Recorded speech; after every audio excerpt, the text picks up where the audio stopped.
Okay, thank you. So, hi everyone. My name is Gabby Schwartz. I'm the policy coordinator here at the New York State Network for Youth Success. And welcome to our first webinar for the Network for Youth Success's Power of Three After School Advocacy webinar series. Really appreciate you all joining us today. Thank you so much for coming. I do actually want to know a little bit more about who we have here in the room with us. So if you guys could introduce yourselves in the chat, just where you're at, who you are, kind of that type of thing, to give us an idea about who we're seeing today. I'll put that question in the chat as well. So I also want to note, while everyone's taking a quick moment to introduce themselves and giving me an idea about where you're from and what's up, that Trudy is here as our moderator today. So her name is Trudy Morgan. She has the nice next to her name like I do. So if you have any questions or maybe your tech is acting up, you can send those to her. I also want to quickly note for everyone who's in the room today that this training does not count for OCFS credit. So if you're here to receive OCFS credit, it doesn't count toward that. I want to be very transparent immediately off the front. And if you have any questions during our presentation today, we really encourage you to add them to the chat box and we'll circle back to them at the end. And if we happen to miss any of them, or if we don't have time, then we'll also review the chat log at the end and follow up via email.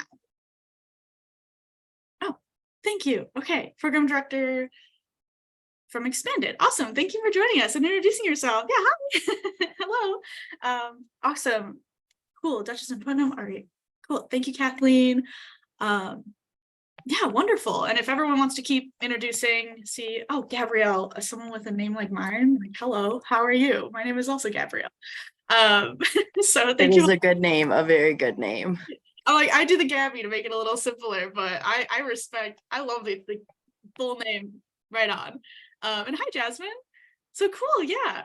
I'm gonna continue moving along, but thank you all for joining us today. It's really good to see who we've got in the room and what we're working with. Yeah, hello. I see the wave. So today we're going to introduce the basics of advocacy in the after-school space. So by the end of the session, we really hope that you'll have gained an understanding of advocacy, how it differs from lobbying, the different types of advocacy efforts that exist, some major players in state government, and to learn a little bit more about the current state of after-school funding and the after-school landscape, and a little bit more about how to be involved with us in advocacy work. So first, I'm going to take a quick minute to introduce who we are and what the Power of Three campaign even is. So the Network for Youth Success is a statewide after-school network for New York, working with 49 other state after-school networks and the National After-School Alliance. We're committed to strengthening the capacity and commitment of communities, programs, and professionals to increase access to high-quality after-school programs and services beyond the traditional classroom. We're also the state affiliate for the National After-School Association, the New York State lead for the National Girls Collaborative Project, and also the backbone agency for the New York State Community Schools Network. So this webinar series here is part of our Power of Three campaign. It's a public awareness campaign on the role, benefits, and impacts of after school.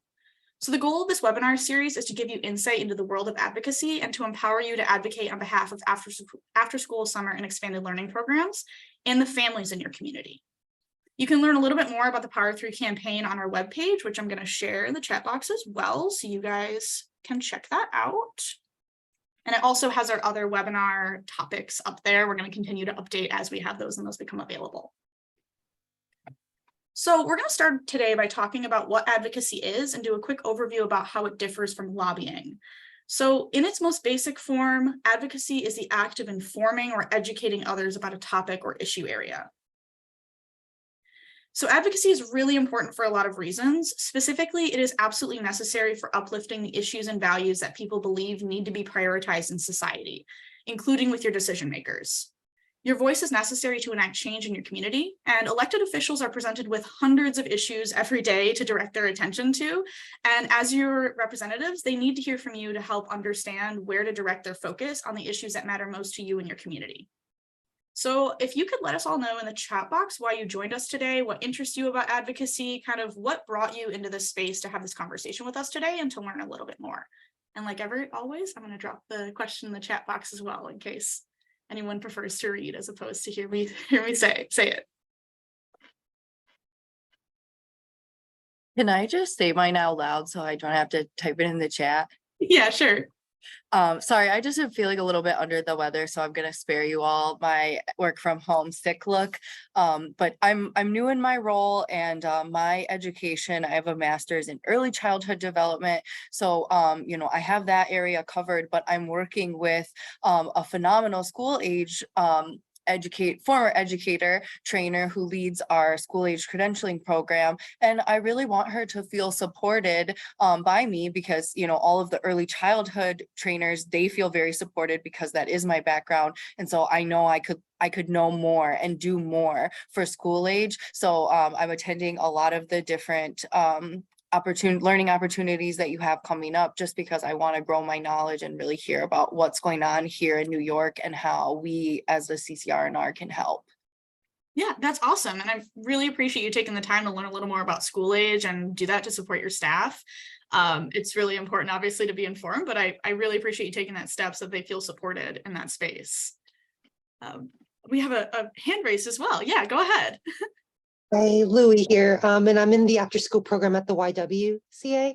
And I got into after school a few years back, and I've really liked working in programming that's school aged focused. But I do notice that it kind of gets eclipsed at times with early childhood education, or it gets put together with that, which they're two different spheres totally with different regulations. So I'm really hoping that I can start networking with others that are in the same community as me, and like we can kind of think tank ways that we can better all our programs together, but also kind of work in unison and build that community, so people see that it's a very significant community that's vastly different, but it's huge, that really does need to be funded and does need to be looked at separately from early childhood work. Yeah, thank you so much for bringing that up. And actually, there's some stuff we talk about later that really gets to that point as well. So I appreciate you uplifting that, because it all is really interconnected with really distinct differences. And it's important to acknowledge those differences while also acknowledging how they interplay together, and how helping one issue area is really helping others as well. And uplifting one can give a lot of strength to others.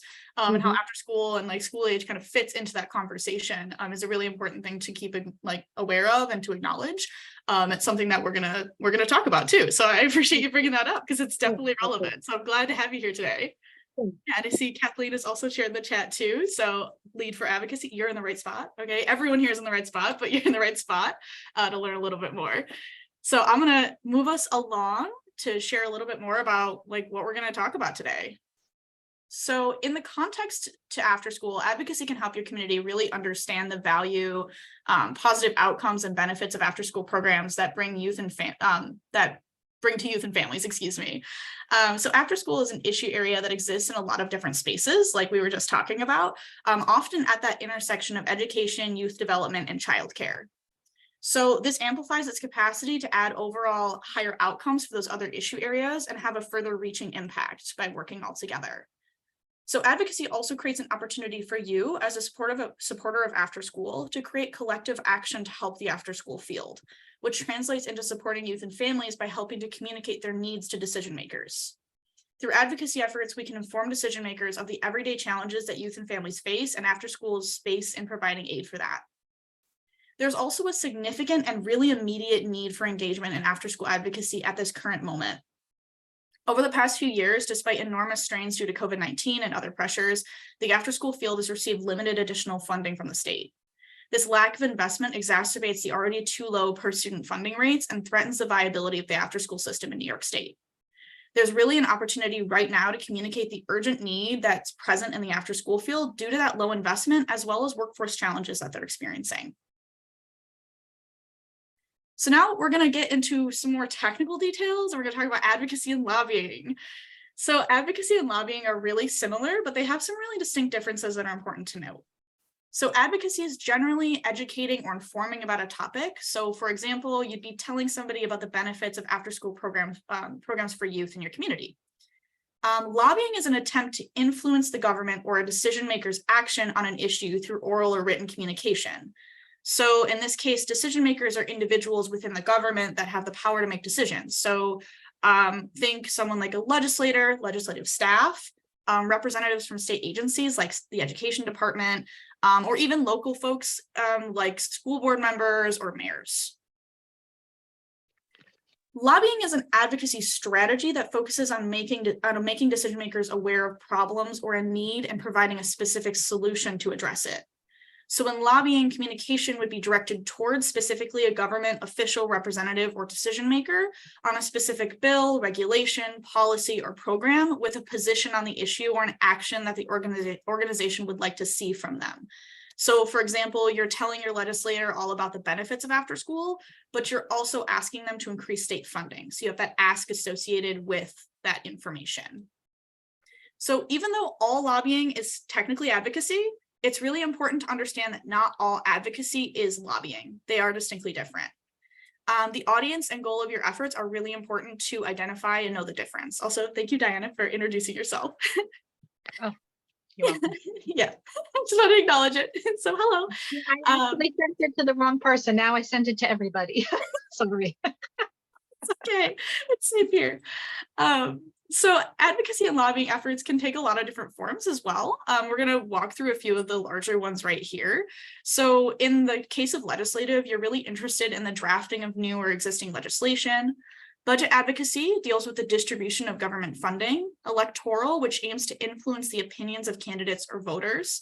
Administrative focuses on how programs are implemented, and media discusses the narrative in the media around your specific topic. So now we're going to move into something that's interactive. You guys have been really interactive so far, so I'm excited. But it's a little quiz about advocacy and lobbying. So if you're able to have your camera on, which I see some people are, awesome, then I really encourage you to do that. If not, then that's also okay, just use the chat box. But what we're going to do is I'm going to read a statement to you all and ask you to identify if it's advocacy or lobbying. So if you think the answer is advocacy, I'm going to ask you to touch your shoulder. And if it's lobbying, then you can touch your nose. If you can't have your camera on, can't participate in that way for whatever reason, the chat box is open. Please feel free to use it. So again, shoulder for advocacy and nose for lobbying. So we're going to go on as long as that's all good with everyone. Okay, so we got our statements here. That is totally fine, Jennifer. However you're able to show up is totally okay with us. Just feel free to listen along. So the first one we have here is posting and sharing on Twitter about the benefits of after-school programs on childhood development. Do we think that this is an example of advocacy or lobbying? Okay, I see some advocacies. I saw some shoulder touches on my cameras. Okay, you guys are correct. So this is advocacy. So in this example, sharing on Twitter is to a general audience. So it's not necessarily directed at a government official or decision maker. And this example also doesn't include any kind of ask or request for action. You're not asking anybody to do anything. You're just telling people what after-school programs do and how they're helpful. Awesome. So the next one we got here today is inviting the public to visit your after-school program to help them understand the value in the community. Is it advocacy, lobbying? I see one lobbying, I see an advocacy. Okay. I'll give it just a second. You guys do an A or an L if you guys want. Don't want to type out the whole word either if you're doing it in the chat box. That's also fine. So this one is an example of advocacy. So similar to the one before it, your target audience isn't anyone specific. It's not a specific legislator. It's not a specific government official, and it doesn't have a specific ask. So you just really want them to understand this is what we do. This is how we bring value. So please come in and see that. However, what if I asked you if you were inviting a legislator to attend? So instead of the public, you'd say inviting a legislator to visit your after-school program and help them understand the value. Okay, I'm getting some lobbying as the responses. I'm seeing some nose touches. So funny enough, this one actually counts as, or maybe both. Okay, so this one's a little confusing, right? I gave you guys a little trick. This one counts actually still as advocacy. So it has that first piece of being a legislator as your audience. However, it doesn't have an ask. So you're really just asking them to come, see your program, see what's going on, and you're not asking them to do anything about it. You're just saying, this is what we do. So that's that informing or educating piece that makes it advocacy. Now, if you were to ask them for money, that would enter you into the realm of lobbying, right? So the third one we have is sending out an email blast to your representative, asking them to vote against budget cuts to after-school programs. It'd be advocacy or lobbying. Okay, I've got a nose touch, at least one. I've got a lobbying in the chat. Okay, yep, an L. All right, thank you. So this is definitely lobbying. Okay, this one's lobbying. So basically this one meets both of those criteria we were talking about. So you have the audience is a legislator, even though it's just an email blast and you're not, having a conversation directly, it's still a legislator you're speaking with. And you're asking them to do something, or I suppose, not cut funding, but you're asking them to vote in a certain way. You're telling them what to do about the problem or what to do to help you. Okay. So it's our quiz.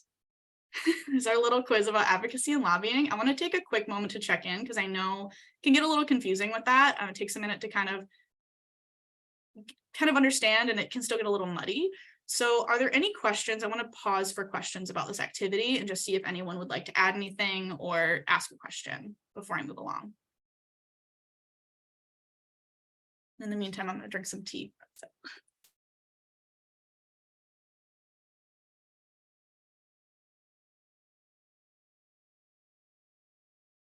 Okay, I'm not seeing questions right now. If you have them, please feel free to put them in the chat. It's totally fine. If we don't have time, I'll circle back via email and let you know. So as I mentioned just a second ago, and what this activity kind of expressed is that the difference between these two things can be simple, or it could be really complex and a little less clear. So if you're really uncertain, if you're working for an organization and you're uncertain about the rules that you have around engaging and lobbying with your organization, I also really encourage you to connect with a supervisor, CEO, executive director within your organization to learn a little bit more about what counts in those spaces, especially for your organization specifically. Okay, so now we're going to take a quick look at what advocacy looks like in an after-school context. But first, after reviewing what advocacy is, that act of informing, I want to know who has any experience in engaging in any kind of advocacy. So I'm going to launch a poll and we're going to see if it's going to cooperate with me, but we're going to launch. Oh, it's telling me I'm logged in on another device. So you know what we're going to do? We are going to tell it in the chat. We're just going to put in the chat. Does anyone, you could just do a yes or a no, any kind of experience doing any kind of advocacy, any kind of informing about the benefits of something. It doesn't have to be after school. It could be any issue area that you care about. I just want to kind of get an idea about where you guys are at. Got a yes, an enthusiastic yes from Karen, a yes from Kathleen. Awesome. Yes. Okay. Yes. Awesome. Yeah. When you really understand advocacy as that broad kind of informing about an issue area, we do it all the time. It's a really common thing to be doing. And if you work in an after school program, you've probably advocated on behalf of your after school program to tell people what kind of benefits it has. So thank you guys for bearing with me. The poll didn't decide to communicate. I appreciate using the chat box and being there for me with that. And I'm happy to know you guys have some experience. So I want to know a little bit more about those experiences. So I'm going to dig a little bit deeper on that. So again, in the chat box, can you please share with us maybe how you've engaged or seen others engage in after school advocacy? Or if you don't have experience, what activities do you think people could engage in to engage in after school advocacy? What would that maybe look like in after school specifically? And I'm going to drop that question in the chat box as well. That's awesome, Jasmine. It's a cool idea. Yep, advocacy. Yes, advocacy day is in the name. And we're going to plug that later. So anyone who's not sure about advocacy day, you'll hear about it. Yeah.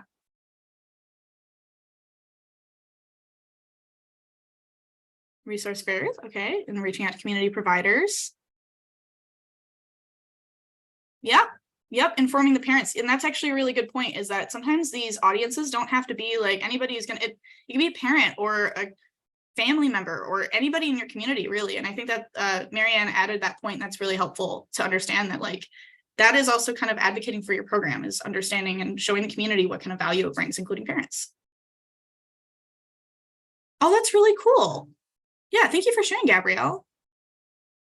Sounds so weird to say my own name out loud like that.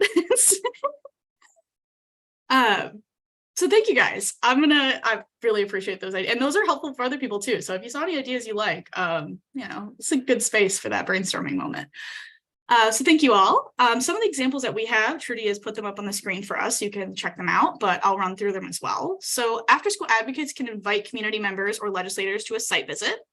So you can see their programs firsthand, see what they do. Also, the annual Lights On After School event, if anyone's familiar, is October 26th this year. It's a really good opportunity to do that, to invite people to come to your program and see what you do. I'm going to drop a chat if anyone's not familiar with Lights On or maybe hasn't heard anything from them this year. They do have registration available right now, and there's some information about Lights On After School. You can also go to your local representative's district office to meet with them, or you can contact your elected representatives through phone, email, or letters. You can also share the benefits of after schools with groups such as families or the youth in your program as well. So that family piece that we saw earlier as well, right? It's coming back up.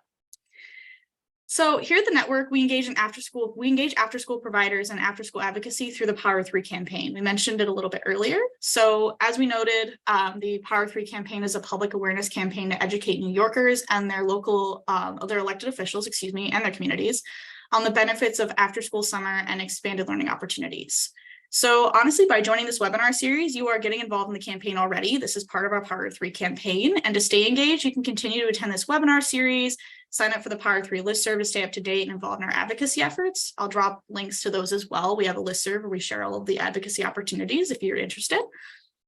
We're also launching the After School Rising website. So After School Rising is a targeted campaign this year meant to educate decision makers and engage advocates and supporters of after school. So we're going to have more information coming with that. And the Power 3 listserv is a really great space to keep aware. So I'm going to drop these in the chat box. Here you go.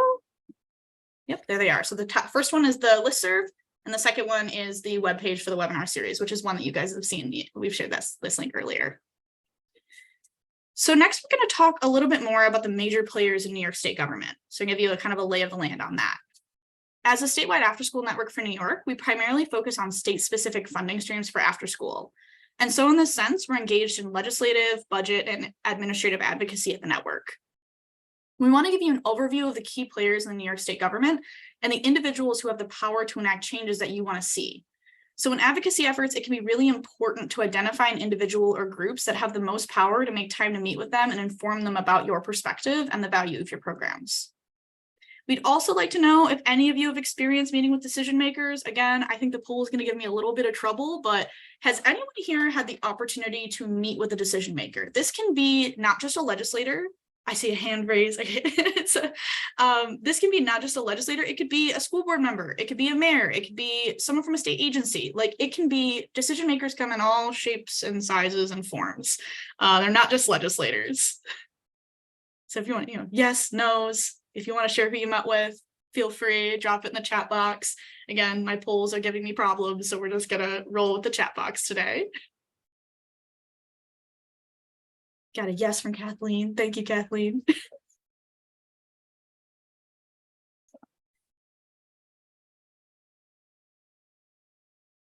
No, okay, that's all right, Diana. This is why we're here, right? Here to learn. I appreciate you sharing.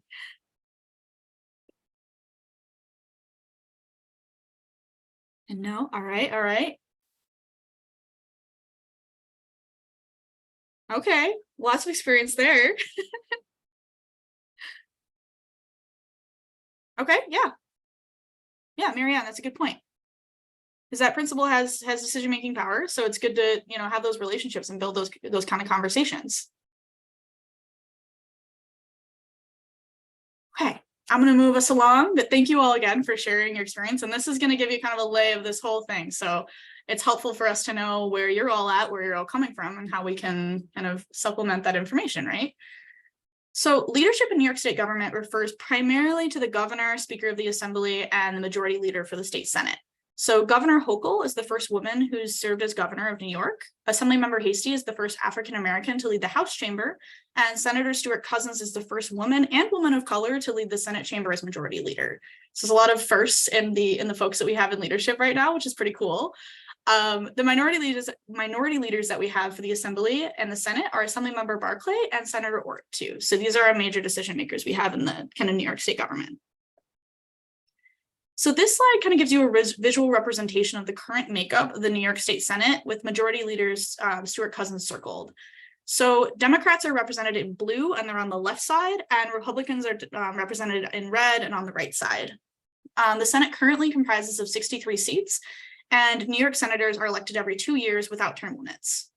However, even though there are fewer members of the Senate than the Assembly, that means that each member is more likely to be facing a long list of advocacy and even lobbying requests from interest groups. Similarly, this slide shows the current makeup of the New York State Assembly. The Assembly currently comprises of 150 seats, and New York Assembly members are also elected every 2 years without term limits. Democrats, as you could probably have seen from these visual representations, currently hold a supermajority in both the Senate and the Assembly with a Democratic governor. This supermajority status helps dictate the policy and budgeting agenda that gets passed every year. More importantly, statistics show that there is strong support for public funding for after school across the political spectrum. So even no matter who's in power, after school is something that people tend to agree with, which is cool. Legislators are also very interested in hearing from constituents to inform their priorities. As we mentioned earlier, they have a lot of competing priorities, so understanding what you care about is really important to them. And so amid many of these issues and causes that they hear about daily, the voice and perspective that you bring specifically are critical to amplifying the needs and impact of after school. So we also really encourage you as advocacy people to find out who your state senator and assembly member are by using the searches so that the state provides. I'm going to drop those in the chat. They're very easy to use. You just put your address in there. They're run by the state and they will tell you who your representative is, which is pretty cool. And it shows their contact and all the other good stuff, where their district office is. So lots of good information. So we're going to review a little bit about how these decision makers interact during the budget process in New York specifically. So for the budget, there are 4 major stages of the budget process in New York. Guiding the process and the stages is the fiscal year, which runs from April 1st to March 31st every year. So the first stage runs from June to September and is the agency budget preparation stage. Agency heads will receive a call letter from the budget director that outlines the governor's priorities for the coming year. And then agencies begin to analyze and prepare a request for their agency and its programs to present to the budget office. The agency heads submit their budget requests to the Division of the Budget in fall, which are examined by the budget office, who use these requests to decide the level of funding that the state budget can accommodate and provide recommendations to the governor's office by December. So by December, we have kind of those first 2 are completed. The governor's office then takes this information and uses it to create the executive budget proposal, which is presented by near the end of January.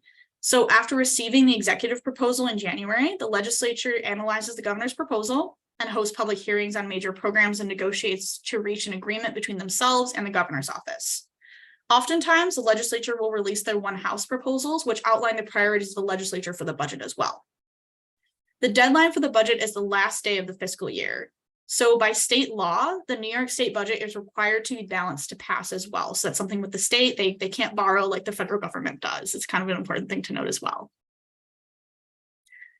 So with the budget process and major decision makers in mind, we really want to explain the types of advocacy, the efforts that the Network for Youth Success often interacts with, and to advocate on behalf of after-school programs. So what we do, kind of efforts we do.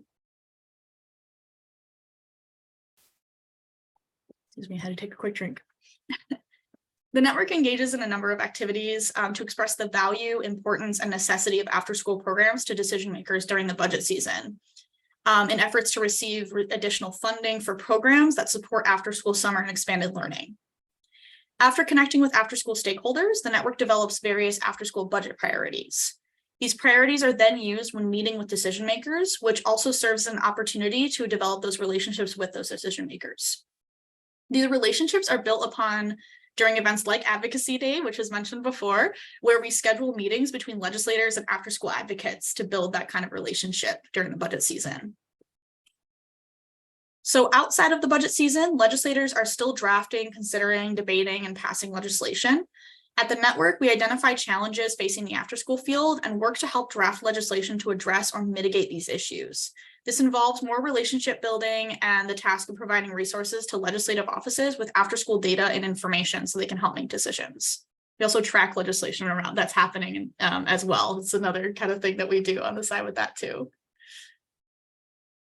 We also facilitate administrative advocacy, which often involves working with an audience of non-elected government officials working in state agencies. So in administrative advocacy, we gain insight from after-school providers and other stakeholders about how working with the state to run after-school programs functions and potential challenges associated with this. We then coordinate to share recommendations for improvement with state agencies that administer the programs. These types of advocacy look really different and include varied types of focus, but represent various ways that we are able to inform decision makers about the benefits of after school and the opportunity to engage in lobbying efforts to recommend actions based on the current needs of the field. These types of advocacy often provide the opportunity for us to engage after-school providers for their perspective on the best course of action, or to share the value their program brings as well. We share opportunities to participate in these actions in our Power 3 listserv, which I mentioned earlier. I'm going to share that link again. So if any of these kind of actions are things that you might want to be aware of or share your input on, this is where we really drop a lot of that, a line for you all to see how we can represent your interests the best. So we want to take a quick moment to outline the funding landscape for after school in New York State as well.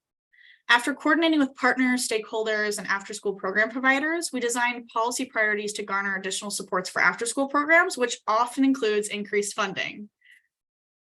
So this graph that we have here represents a collective of all after-school funding sources available in New York State and the historic trend line starting in 2007. This year's funding saw a slight increase due to increased funding for a federal funding source, the 21st Century Community Learning Centers program. So this slide and the next have a table that breaks down each major funding source for after school in New York, including the most recent allocation amount, the per student rate, the approximate number of students served, and the purpose of the funding source. We're also going to be sure to share the PowerPoint slides as a PDF after the presentation, so you can have this table, which is pretty helpful for kind of understanding the broad strokes of what these funding sources look like and do. I do want to draw attention, though, to two of them that are on here, specifically the Empire State After School and Advantage After School programs. Yeah, you're welcome, Jennifer.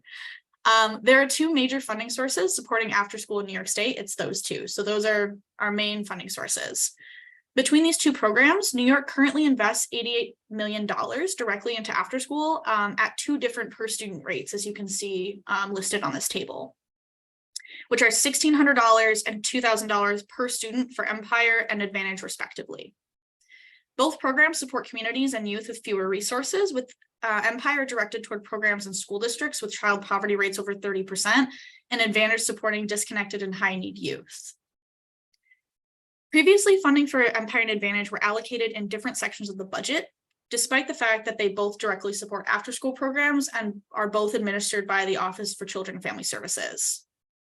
In the most recent budget, the funding for these programs were moved to live under the section of the budget devoted to OCFS, or the Office of Children and Family Services. This signifies the first step toward consolidation of these two funding sources by the state, and a really unique opportunity for us as advocates to support the state in creating a new after-school program that can improve the after-school system in New York and really inform that kind of process. The next table, thank you, Trudy, that we have on this slide does not include the per student rate because the funding is not distributed on a per student basis. Most of the funding sources on these tables are New York State specific, with the exception of the 21st Century Community Learning Centers programs, which are federally funded and state managed. So the federal government gives the funding and the state manages how that funding is distributed. So many programs listed here demonstrate how supporting after school and summer programs as an issue area connects to other interest areas. Namely, after school and summer programs are able to incorporate youth development, learning, and workforce readiness goals into their curriculum. The programs listed on the slide aim to address these goals, and after school and summer programs are used to achieve them. Combining two of the aforementioned goals, the 21st Century Community Learning Centers programs fund after school programs that offer academic enrichment and youth development to students as well. Additionally, after-school programs are part of the childcare system, as we talked about a little bit earlier in New York. So funding from the Child Care and Development Block Grant supports after-school programs by providing childcare for low-income families as they engage in the workforce, including attending work or trainings. This supports children up to the age of 13.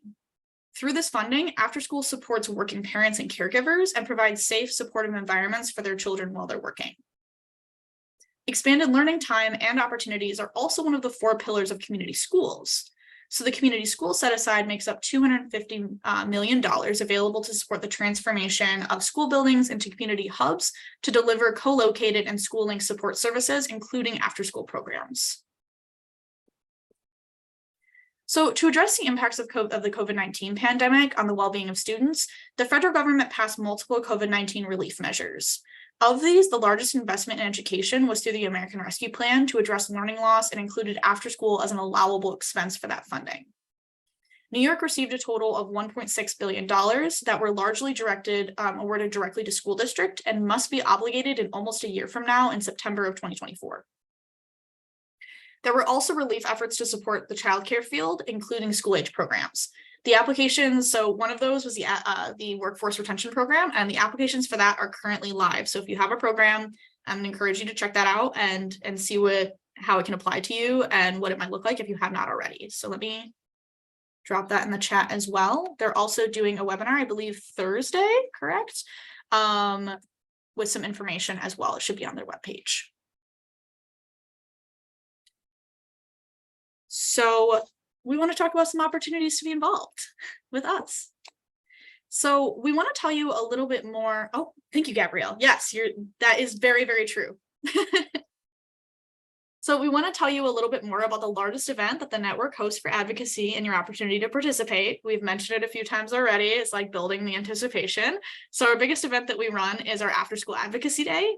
It's an opportunity for you and other supporters of after school, summer, and expanded learning programs to really come together at the New York State Capitol to make the case for after school. We encourage you to save the date for January 30th in your calendars to join us at the Capitol. So this is an opportunity during the budget season, like we talked about, to make the case for after school, tell your representatives how after school benefits their district and your community. It's a really fun time. It's high energy. It's going to be great. So I really encourage you. And that Power 3 listserv that we've shared a good handful of times now, that's where the registration link is going to be once that goes live. It's not currently live right now. We just want to give you a heads up that it's coming up. So again, I'm going to drop it in the chat. Again, this listserv link is really the one to look out for. This is the one that's going to give you all the information about what we're doing. And registration will go live there, so you can stay up to date on that. And with that, I want to open up the floor for if there are any questions about all the information that we've shared today. Chat box, you can unmute if you'd like. Just give us a heads up if there's anything you'd like to talk about or any kind of question that you might have for us. I didn't see any in the chat. I was trying to monitor as I went. I think it did an all right job. So if there was anything I really missed, please feel free to uplift that as well.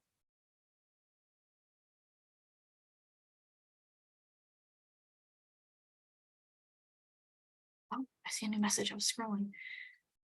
So the extended school violence prevention grants. Okay, so those ones we didn't touch on as much. And Trudy, if you have off the top of your head right now, any like quick useful information, but I can share a resource as well that outlines some of the funding sources too, that will be helpful. Yeah, so Jasmine, what did you want to know about the program concerning extended school day?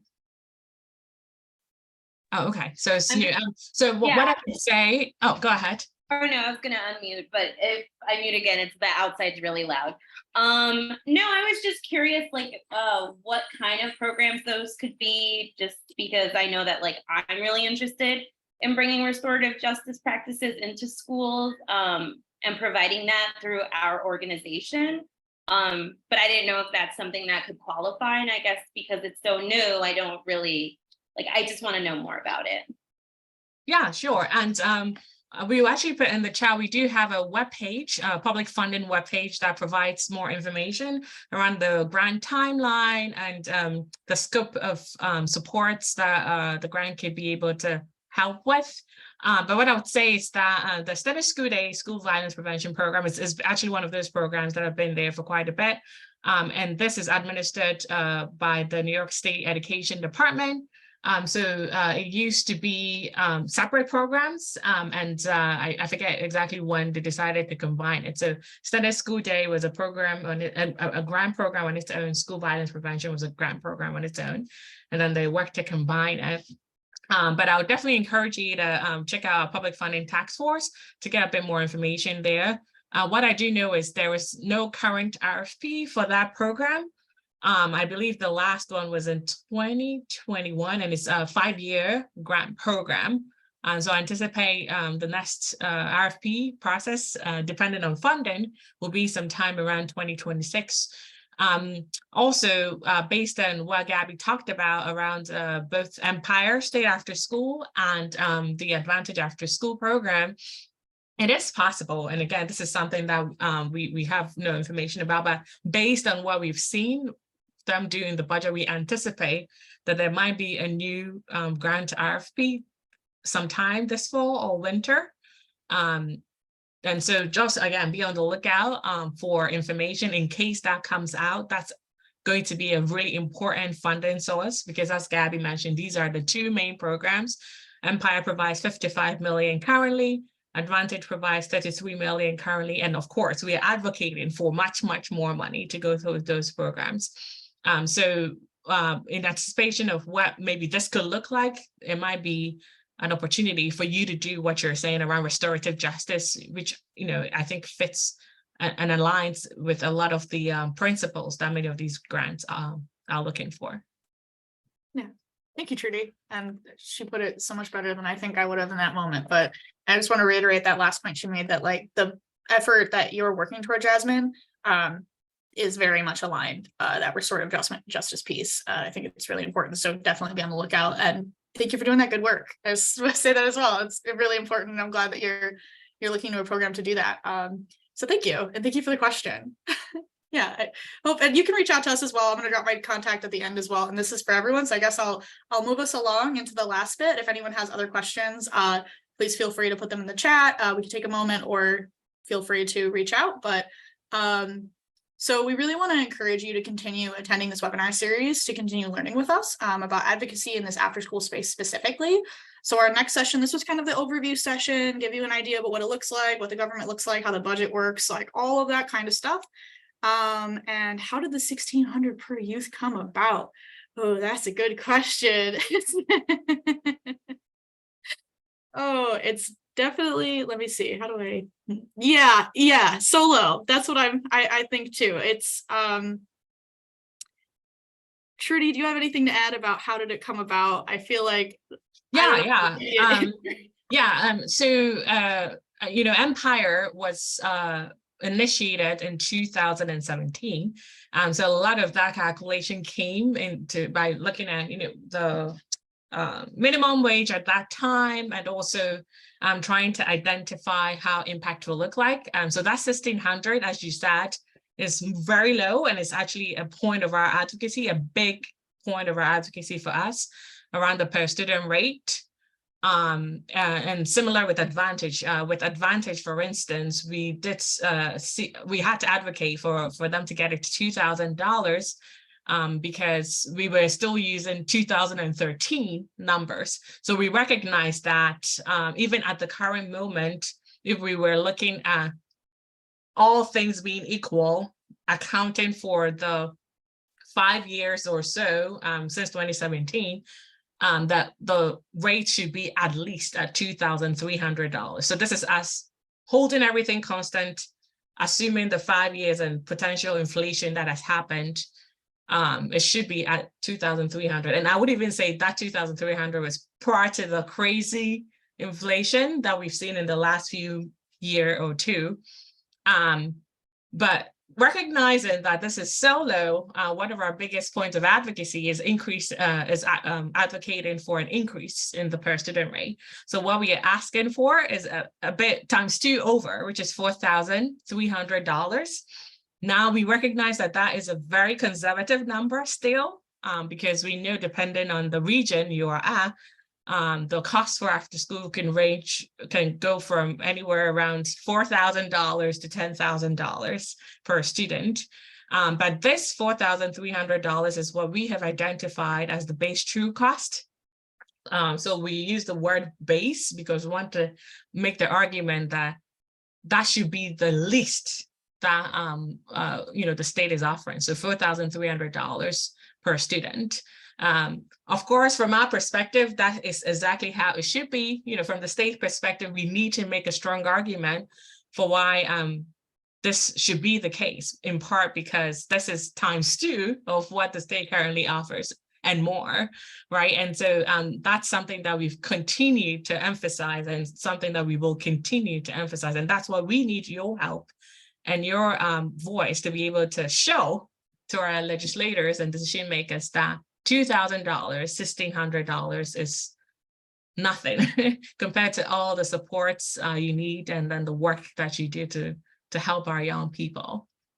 Thank you so much, Trudy. That she captured it super well. And especially that importance of advocacy and where we're at right now, right? That number is far too low. And thank you for noticing it, Kathleen, and asking that question, because you're right. You're very right. So on that, I will say that our next session around this kind of stuff is September 20th. So we're going to focus on like excuse me. Storytelling and advocacy. So how you can use storytelling to really amplify advocacy and what that looks like and how to design a story. So I am going to drop the link for that registration in the chat box. So if you're interested, if you liked spending some time with us and you're interested in learning a little bit more, that's where you can do so. And then I'll also drop, oh my gosh, my throat is giving me all these problems now. My email in the chat box. So that's me. If you have any questions or you want to be engaged in advocacy or there's anything like that, just let us know. Trudy and I are the policy team. So if you want to know more or be engaged or anything like that, just let us know, right? Like we're very open to that. We're happy to help. And yeah, with that, I really appreciate you all taking the time to be with us today, to learn with us today. How participatory you've all been has been amazing. So thank you so much for that. It makes the energy so much better when I'm able to engage with people in these spaces. So again, thank you all for being a wonderful audience. And I really hope to see you all at another session with us. I really appreciate it. And at our advocacy day. We really hope to see you all at Advocacy Day. Like, come join us January 30th. It's going to be a great time. So, all right. Thank you all. And I'm going to stop the recording so we're not recording me just talking and thanking everyone anymore.